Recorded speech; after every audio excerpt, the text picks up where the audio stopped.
What's up, what's up, what's up, my fellow creators? Welcome, guys. I hope you're having a beautifully, phenomenally blessed day. Thank you for joining me for a moment in Becky's House of Cards. Today, we are going down the rabbit hole with the grief series in Death is the New Life. Okay, so we'll get into it, guys, but please like this video, share this video, subscribe to the channel down below, set that notification bell so you always know when the next video does go live. Knowing that that is a free way to support the channel, as well as to connect me with you energetically to get you guys out more resonating content, whatever that may be. And with that being said, guys, I do want to say thank you to anyone and everyone who has liked, shared, and subscribed, commented below. You guys are amazing, and it means so much to me. I do want to send a shout out to my OGs, my new Gs, and anybody that allows me your most precious asset, your time. It's an honor, a blessing, a privilege being here, giving you guys these messages. And my hope and prayer, as always, is that any of the videos of mine that you happen to watch fall upon your heart in a way that reminds you to use your intuition, to use your discernment, to take back your power, and to make the decisions that serve your highest journey in this here, now, here moment. So death is the new reason for life, right? For living. What do I mean? Well, a lot of times what happens when somebody passes away is we give up. We don't want to live anymore. What's the point of living if all there is death? It's our mindset, right? And you could be like, no, that's grief. Well, it is grief in a way, but it's also the way that you choose to look at how death is affecting you. It's not easy to lose somebody in your life, somebody that you've loved, regardless of the position that they held in your life. It's devastating. It's hurtful, and you feel like you can't breathe, and you feel like the whole world is closing in on you, and you feel like trapped. It reminds us of our mortality, and that's scary. You know, I've talked about this in many of these grief videos, is what do you want people to say at your funeral? And that's a beautiful way for you guys to open up your mindsets to how you can begin to live again. Because if you want people to say certain things, but you're not doing those things now, then that gives you a new reason for living. Death shouldn't mean the death of us, but sometimes it does. I've seen it. I lived it. You know, when my brother passed away, I remember getting up and going to work and just thinking, like, what's the use? I didn't give 100% at work. I just barely showed up. I barely did what I needed to do. I got talked to by my supervisors about it. Like, Becky, you're not putting any effort in. And I was like, couldn't explain it. I mean, I knew what it was tied to, but it's like, all I kept thinking is, these people don't even understand what I'm going through. I just lost my brother, the only person who knew me my whole life. You know, besides your parents, it's like your siblings are, unfortunately, the world's best and worst friends, right?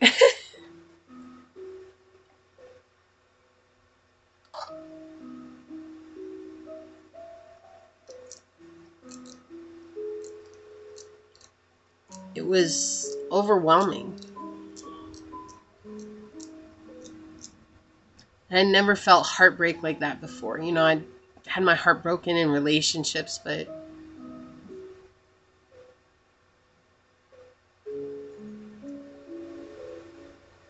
I'd never had my heart broken like that.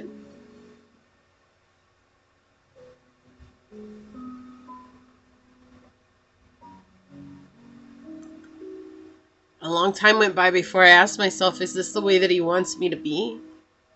You know, he passes away, and am I just supposed to live in misery? You know, would my brother want that? And my brother was a lot of things, but my brother wasn't someone who was selfish like that.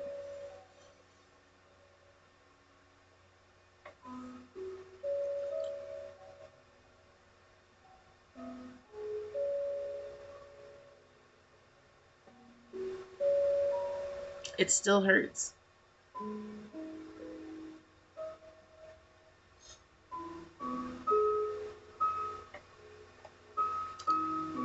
when my mom got sick. I remember trying to make her feel better about where she was in her life and what it was that was going on. I remember my brother's energy was surrounding me. And it was like, what do you want to do, Becky? I don't know. I just want mom to live. He said, what are you going to do, Becky? And I said, I just don't want to be here. And I kept hearing his voice, what do you want to do? I just want to help people. I want anybody to experience this. And I didn't. And I don't. I don't want anybody to experience that. And I remember him asking me, then you need to start living. Can you do that? And that one question was almost unbearable for me. Because I'd lost everything that was familiar. I lost everything that I knew. You know, the six of my family at the table every holiday, every birthday, every weekend almost. And that wasn't a thing anymore. It just went away. And so how I knew to live was no longer an option.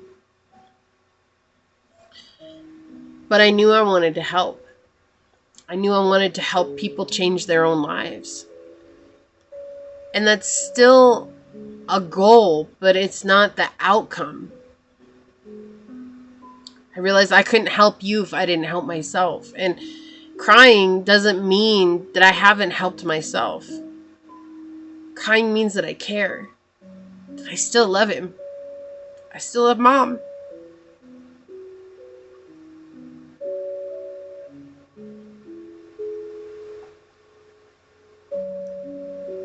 And there are going to be days when you don't want to do anything. And there are going to be days that you feel inspired to do everything.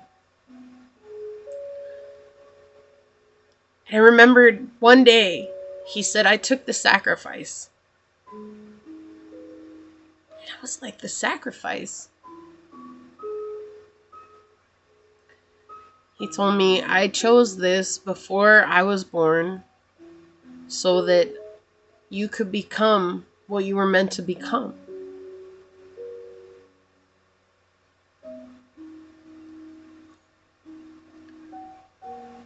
And I thought, if he could be that selfless, then why am I being so selfish in trying to not live when he's passed on?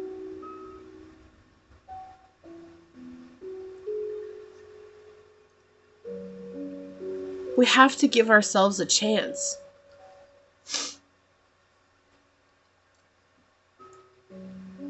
Nobody that you've loved is that selfish that they want you to not enjoy your lives. And I think that that's the hardest thing for many of us, is that we feel like if we enjoy our lives that maybe we've forgotten. Far from forgotten. Long loved and far from forgotten.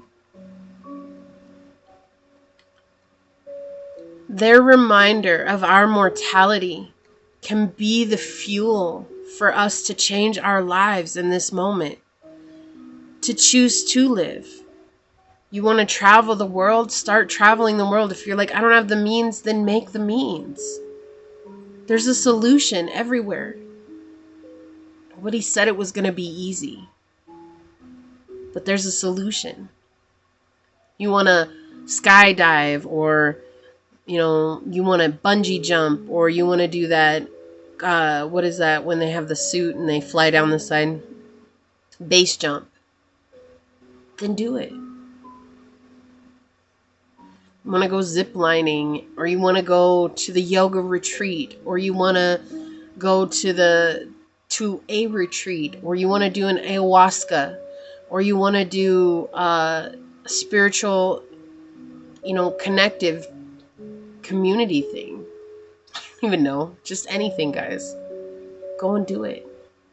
If you want to become a business owner, if you want to help the homeless, if you want to Help others. Go and do it.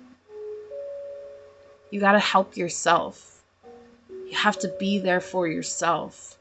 And you have to let yourself feel. And that's why death can become the new reason for living. Because it reminds us that we too aren't going to be here for forever, and one day we will take our last breath.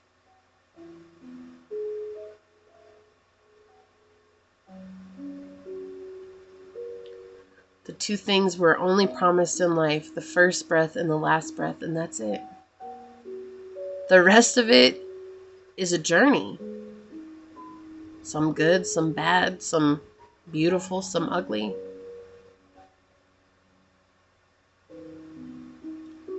So I ask, what is it that you've always wanted to do in your life? And how can you go and do that? And how can you remind yourself constantly of your mortality through their death?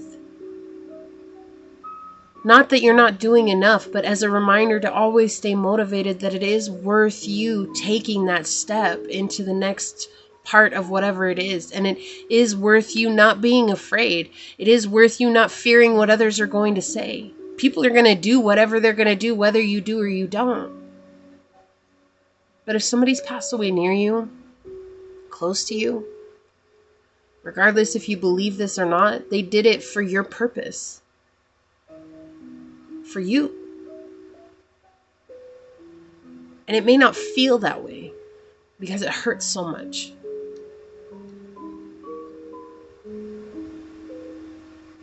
And if you can't feel that way at first, maybe you can just remind yourself that their life wasn't very long and they maybe died with regrets, and how can you not? And that could be the difference between you being a walking zombie and living the life of your dreams. I never said it was easy. It's not. It never will be. And I wish I could promise you guys that 20 years will pass and you won't feel the pain of their absence. I can't promise.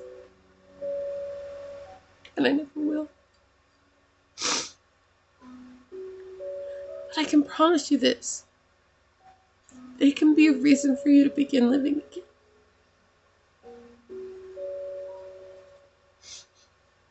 Both my brother and my mother were. And my grandmother just cemented that for me. Please like this video, share this video, subscribe to the channel down below, set that notification bell so you always know when the next video does go live. And until next time, go forth boldly, my fellow creators, and courageously find creative ways to rise above in life, laughter, and love until we meet each other again. Peace out. I love you all. Bye.